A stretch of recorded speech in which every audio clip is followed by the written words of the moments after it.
დილის გაცემა დაბრუნდა პირდაპირ ეთერში.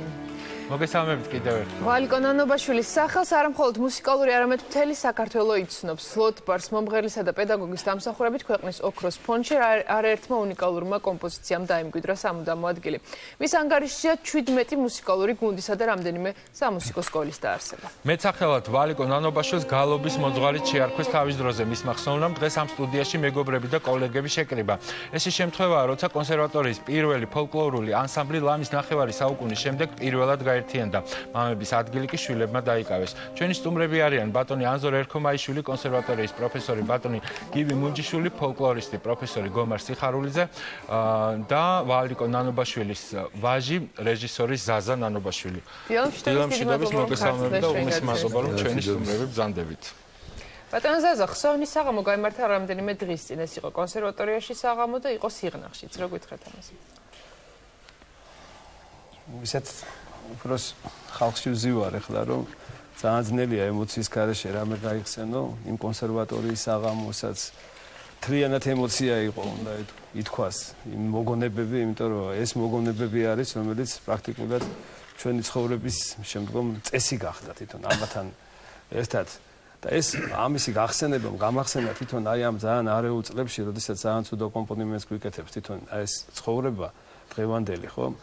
მათმა ამ გახსენებამ თვითონ აი ეს ამ ყველაფრის კიდევ გაანალიზების საშუალება მოგცა ყველას და მე მინდა რომ ვისარგებლო ამ ეთერით და ამ თაობას მიუძღვნა ძალიან დიდი მადლობა, იმიტომ რომ აი იმ დროსაც მენტალიტეტი იყო, იცით რა არის მენტალიტეტი, რა დროც არ უნდა იყოს, კაცის ბუნებაა თვითონ და ამ ბუნების ხალხი იყო ეს თაობა, რომელმაც ის ფოლკლორული პერიოდი, მე როცა ბავშვი ვიყავი, იგივე ჰამლეტი, იგივე ძია ანზორი, იგივე ეს ხალხი, რომლებიც ახლა სტუდიაში არიან, ეს არიან, ავიცი, ეს შევადარებდი მამამიცუდა თვითონ ბედაურივით ხალხი, რომლებმაც იმ დროს ფოლკლორი გაიტანეს იმ პერიოდში, როცა კომუნისტების დროს ყანაზე და ტრაქტორზე და აი ამ იმაზე მიდიოდა სიმღერები, როცა ფოლკლორი აღარ უნდოდათ, აი ამ დროს ყური მოიზიდეს, ჩვენ ბავშვები დაგვაინტერესეს და აი ამ ვიზრდებოდით, ამით საზრდოობდით და ამისთვის უდიდესი მადლობა მინდა უცნადა და თქვენ ყველა ბატონ ვალიკოს კარგად იცნობთ და ხალხი და მაყურებელი მე მგონი მის შემოქმედებას უფრო კარგად იცნობს. კიდევ ერთხელ ხაზი რო გაუსვათ, პირველ რიგში ალბათ იმ ნამუშევრებს, იმ კომპოზიციებს, რომლებმაც ოქროს ფონდში დაიკავა ადგილი. ალბათ ბატონ გივის თხოვთ ყველაზე ხრცოვანი თქვენ ბრძანდებით ამ სტუდიაში დღეს და ვალიკომ უზარმაზარი საქმე გააკეთა იმ დროისათვის. ჯერ ერთი მან აი ზაზამ ახსენა ემოცია იყო საერთოდ და ემოციით აკეთებდა ყველაფერს. აი მან შეკრიბა იმ თაობის ისინ და დაგვაინტერესა. ახლა ყველანი არ ვიყავით ქართულ ხალხურ სიმღერასთან ნაზიარები, ჩვენ კონსერვატორიის სტუდენტები, მაშინ არ იყო ისე როგორც დღეს არის ფოლკლორი პოპულარული. და აი შეკრიბა და გვაზიარა თუ შეიძლება ითქვას აი ამ ფოლკლორს და რაღაც დავიწყეთ სიმღერები ანსამბლში, ეს ხალხური სიმღერები და ფაქტიურად რომ აღნიშნოთ უბრალოდ ანუ ბინდისფერია სოფელი შესთავაზა ბატონ ვალიკომ რაღაც სხვანაირი ხედვით ხო ესე? ხო. მე უბრალოდ მე ხალხში გავრცელდა, ნუ ამა არ იყო იციან აქ ესე დიდი ტელევიზიების და ის მოყარული ფონდშიც ადრინდელი ჩანაწერები ვიპოვე. ხო და ესე მღეროდა თავიდან, მე მგონი ესე მღეროდა ამ ვარიანტს მღეროდა. კი, ამ ვარიანტს ეს მას თავისი ვარიანტები ჰქონდა სიმღერაში. ეთერში ისმის ახლა ზუსტად ხმა. ხო და ესე ვთქვათ ყოველთვის ეძებდა ჩემზე მეტად მუსიკოსები არიან, რომ ყოველთვის სადღეგრძელო იყო თუ ასე ვთქვათ ისე რაღაცა მან წყაროზეც იმუშავა როგორც ვიცით, ხო ესე? უფრო ალბათ ბატონო ანზორი, თქვენ გითხრათ ამ შესახებ. ბატონო აი ის ვარიანტები, სხვადასხვა ცნობილი კომპოზიციების, ხალხური კომპოზიციების, რომლებიც ბატონი ვალიკოს მეშვეობით ხელახლა. იცით რა, ვალიკოს თითოეული ნამღერი ვარიანტი იყო უკვე საკუთარი. მას ჰქონდა საკუთარი ხელწერა, კოლორიტული ხმა, არაჩვეულებრივად იცოდა ქართკახური სიმღერები. მე ცოტა მოგვიანებით მივედი, ესენი ჩემზე დიდები იყვნენ, მაშინ კონსერვატორიისთვის ვემზადებოდი. ბატონი გომარი უკვე კონსერვატორიის სტუდენტი იყო და ეს თაობა დამხდა, რომლებიც მღეროდნენ ერთად, ეს იყო პირველი ანსამბლი კონსერვატორიაში. ზურაბ ჩიქოვანი, შესანიშნავი ლოტბარი, შემდეგში ექიმი და ლოტბარი, ასე ტარიელ ბერაძე, ასე არაჩვეულებრივი პიროვნება მუსიკოსი, ვანო ჟღენტი, ჩვენი იშვიათი გივი მუნჯიშვილი, რასაკვირველია, გომარი მაშინ ახალგაზრდა იყო სულ და მიიწვიეს პირველად. და მაინტერესა რამ რომ ბარამი ხო, რომელი ერთ ვინმე არ გამორჩეს, ავიც შემახსენეთ. საინტერესო ის იყო, რომ მე რომ მივედი, ვალიკომ დამაინტერესა ძალიან თავისი რაღაც კონკრეტული ხმით და თითეული მისი ნამღერი იყო განსხვავებული ყველასაგან. მე ვანო ჭედლიშვილთან მღერია ვიცნობდი, კახურ მომღერლებს, რამდენს. ნუდა ქუფარაშვილი მახსოვს, არაჩვეულებრივი მომღერალი. ბევრი, ჰამლეტ გორანშვილი რასაკვირველი. ვალიკო სხვა იყო, იცით? საკუთარი ხელწერა ჰქონდა. მე რა იყო? ვალიკო არასოდეს ერთსა და იგივე სიმღერას ერთნაირად არ იმღერებდა. ხას უსვამ, ყველა სიმღერა, კახური სიმღერა მის მიერ შესრულებული იყო საკუთარი ვარიანტი. და ეს ვარიანტი ახლაც დამახსოვს და ახლაც ყურში მესმის მისი ნამღერი, არაჩვეულებრივად ნამღერი და არაჩვეულებრივად. ბატონო გომა, ერთი არის ეს სიმღერები, რომელზეც ვსაუბრობთ, ვისაუბრეთ კონსერვატორიის ფოლკლორულ ანსამბლზე, გარდა ამისა, 17 ანსამბლის ჩამოყალიბება უკავშირდება მის სახელს, უკვე სიღნაღში, როდესაც ის მოღვაწეობდა. ესე იგი 17 სხვადასხვა ანსამბლი, 2 სამუსიკო სკოლა და სიმღერა არ არსებობდა, რომელსაც მის ყელიდან ამოსვლა არ ღირსებოდა, აი კახურ სიმღერას. ამომთქმელი იყო, საოცარი ამომთქმელი. ახლა მე როდესაც ესენი გავიცანი სულ ყველანი ვიყავი ყმაწვილი. პირველ კურსზე მოვედი და ახლა იქ სურათებს აჩვენებენ, ბატონი ოთარ ჩიჯავაძე იყო ამ საქმის თავი და თავი. და მისი თხოვნა იყო, რომ გაკეთებულიყო, შექმნილიყო ანსამბლი, რომელიც აი ამ ძველ სიმღერებს და კონსერვატორიის ფოლკლორის კაბინეტის თაროებზე იყო შემოწყობილი, ესენი რომ გაგვეცოცხლებინა. ბატონ ზურაბს თხოვა ჩიქოვანს, რომ ამ საქმისთვის ეხემძღვანელა. და ვალიკოც ეს პერიოდია ჩვენთან ერთად შემოვიდა ანსამბლში. ეს პირველი კონსერვატორიის გორდელას წინამორბედი და გორდელაში იქედან პირველი ანსამბლიდან 3 კაცი მივედით გორდელაში. გორდელაში თამამავალი მგონი 7 კაცაა. არა, გორდელა 7 კაცსა სულ სხვა დანიშნულების ანსამბლი იყო, 7 კაცსა უფრო 2-3 ხალხური სიმღერით, ქალაქური სიმღერები იყო, უფრო და მე ბატონი ჯანოს დამუშავებული, შესანიშნავი დამუშავებული სიმღერები იყო იქ. ქალაქური სიმღერები, ძირითადად. და წინწყაროზე ვსაუბრობდით წელა. მე მსგავსი წინწყარო არ მომისმენია. როგორ აკეთებდა ამას ბატონოზაზე? ანუ რამდენადაც ხსმენია, მიდიოდა რაიონებში, სხვადასხვა მთაში, რა ვიცი და ეძებდა თუ რა ბრძოლობდა ფაქტობრივად ესე გამოვიდა. ამ წესით ცხოვრობდა თვითონ, მამა ცხოვრობდა ამ წესით. თვითონ ეძებდა, ვარიანტებსაც ეძებდნენ, გლეხებთან უყვარდა ძალიან ურთიერთობა, მწყემსებთან. აი ეს ბინდისფერია სოფელი შემდგომ შევასრულებ.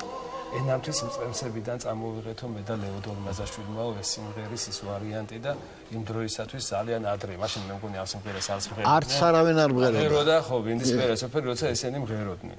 და უყვარდა კიდევ ასე ვთქვათ თავისი ეს პროფესია, დრენია და აი ეს მახსოვს და გავიხსენეთ მანქანაშიც. ის სუფრები კი არ იყო, ეს იყო სალონები. ყოველდღე ისეთი შესრულებები, თუ ახალს ვინმე არ იტყოდა იმ სუფრაზე, ახალ ლექს, ახალ მარგალიტს ეძახდნენ, ახალ რაღაც ვარიანტს იმღერას. ახალ სადღეგრძელოს არ შემოიტან ისე ერთფეროვანი ის არ უყვარდათ და სულ ამ ძიებაში იყვნენ, სულ ამ ასეთი იმაში იყვნენ და თავისთავად ეს გემოვნება აი აქედან ეს ტრადიცია თუნდაც ეს საღამოების სიღნაღის იქნება ვთქვათ არის იდეაში რომ აღადგეს თუნდაც სწორი საღამო რო გარდაიცვალა მამა მე უფრო რაღაც ვახა მამა რო იყო ახლა ესე ვთქვათ ისედაც სამთავობაში ესე ახლა არ ვიჩდებოდი და ისე ჭაღარა შენ შემოგერია ჭაღარა ამბობდნენ რომ დუღდა იქ ყველაფერი ერთი ფესტივალი რაღაც საღამოების სერია ვანოობა რაც თავარი იმ პერიოდში ნამდვილად ესე იყო და ყოველთვის ორგანიზატორი იყო და ყოველთვის სულ უხარო და კასტმოყარეობა ისეთ უმართლეს თქვენ მაინც ოჯახის წევრებთან ერთად მოდი ბატონოზოს ვკითხოთ და ბატონო გომარცაგირის აი როგორ ხდებოდა თიქ თბილისიდან ისწავლა ყოველ წავიდა ისე იქ რაღაც დიდ მასპინძლად იქცა, როგორ ხდებოდა თქო. ისეთ რა, დავიწყოთ იქიდან რომ ჩვენ რომ მოგვენატრებოდა სიმღერა, მოგვენატრებოდა ეს თელი სკოლა, სუფრის რიტუალი, რომელიც ვალიკოს შეეძლო კარგად წარმოეჩინა, მივდიოდით, ავიკრიფებოდით ეს ჩვენი მეგობრები და მივდიოდით ვალიკოსთან სტუმრად. ყოველგვარი ზეიმების გარეშე. რა მე არ ვამბობ ვანოობას არ გულისხმობდა სხვა დანარჩენ დღესასწაულებს, მაგრამ მივდიოდით ვალიკოსთან და ვალიკო არაჩვეულებრივი მასპინძელი. მოიყვანდა რამდენიმე მომღერალს, ჩვენ დავჯდებოდით, ერთად ვიმღერებდით, ვალიკო იყო თამადა ყოველთვის. ბატონი იგივე ტყუილს არ მათქმევინებს, უყარდა არაჩვეულებრივი სადგიწელების თქმა. ის იყო შემოქმედი, ნამდვილი შემოქმედი. არა მარტო სიმღერაში, პოეზია იცოდა ბრწყინვალედ. საგრძელოს ისე არ იტყო და არ წარმოსთქონდა რომ რამე კაი ლექსი არ მიეყოლებინაზე. მერე ჩვენ გავახიარულებდით სუფრას, იმით ერთად ვიმღერებდით, ვალიკო თვითონ დაიწყებდა, გაურთხილებდათ რა საკვირველია. და მისი ნამღერის სიმღერა ჩვენთვის იყო, აი ხანდახან ჩემი ხმა დამვიწყებია და ვალიკოსის მომისმენია, იცით? ის სიმღეროდა რაღაც გასაოცარი მომღერალი იყო, ნამდვილი შემოქმედი იყო. სიმღერის დროს ისე იმპროვიზირებდა, გონი თვითონაც არ იცოდა როგორ უნდა იმღერა და რა უნდა ეკნა. აი ნამდვილი შემოქმედი რას. არჩევლებრივი მასწავლებელიც იყო და ეხლა გვაქვს საშუალება ერთ-ერთი ასეთი. და კიდევ ერთი მომენტი რომ მშობლები მღეროდნენ, მისი ძმები, 4-ვე ძმა მღეროდა თვითონ და ეს ტრადიციაც იყო ნანუბაშვილებში. მე მინდა გთხოვოთ რომ შევერთდეთ ჩვენს სხვა სტუმრებს, რომლებიც არიან აქ იმისთვის, რომ შეასრულდეს ბინდისფერია სოფელი. რომელსაც შეასრულებენ პირველი ხმა გედევან ჯინჭარაძე და გიგლა ჩიქოვანი, მეორე ხმა ზაზა ნანუბაშვილი და ბანები ანზორ ერქომაიშვილი, ტარიელ ბერიძე, გიგლა კარლო ალავიძე, გივი მუნჯიშვილი, თორნიკე ბოკუჩავა, ტარიელ ონაშვილი, ირაკლი კოდალაშვილი, გომარ სიხარულიძე, ნიკა მედენაშვილი, ირაკლი ქართელაძე. გისმენთ. წარმავალია ნათელი ჩვენს მოსაჩვენად წინდება ინდისფერია სოფელი თანდითან უფრო ბინდდება რა არის ჩვენი სიცოცხლე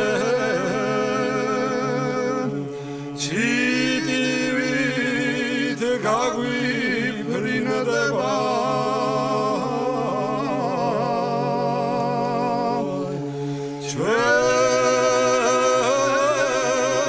ჩვენს ნასახლარზე ოდესაც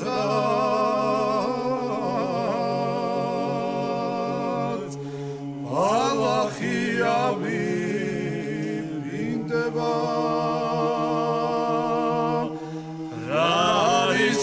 სიცოცხლე ჩიტივით გაგვიფრინდება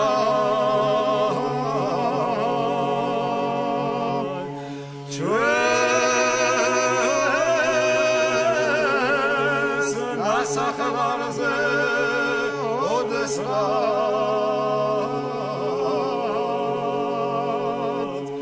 ბალახიავი ბრინდება მასაც მოკალედულია ვინც თავს გრძნობს გრძლად აიარა შუქს ბნელი შეშამს ვარდაშია კაცის გულჯაური არა მოვასიკვდილი უჩინო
სოფელ სამაოს კბილებით რომ ვეჭიდები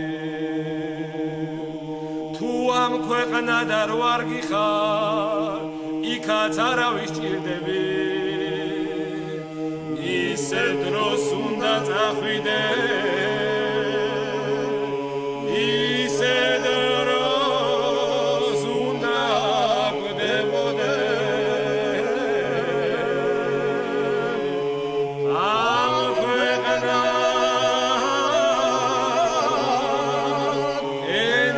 ენანებოდე იმ ქვეყნად ეხანებოდე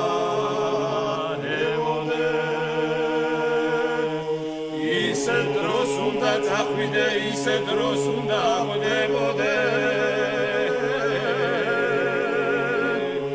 ამ ქვეყნად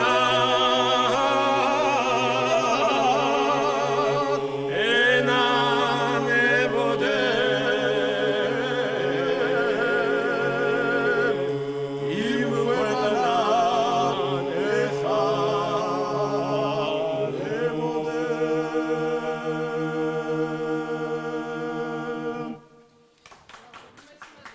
გაგემშვიდობებით საუკეთესო სრულებით. დილის გადაცემაში კი რეკლამის დრო, რეკლამის შემდეგ დავუბრუნდებით ძალიან მალე. დროებით.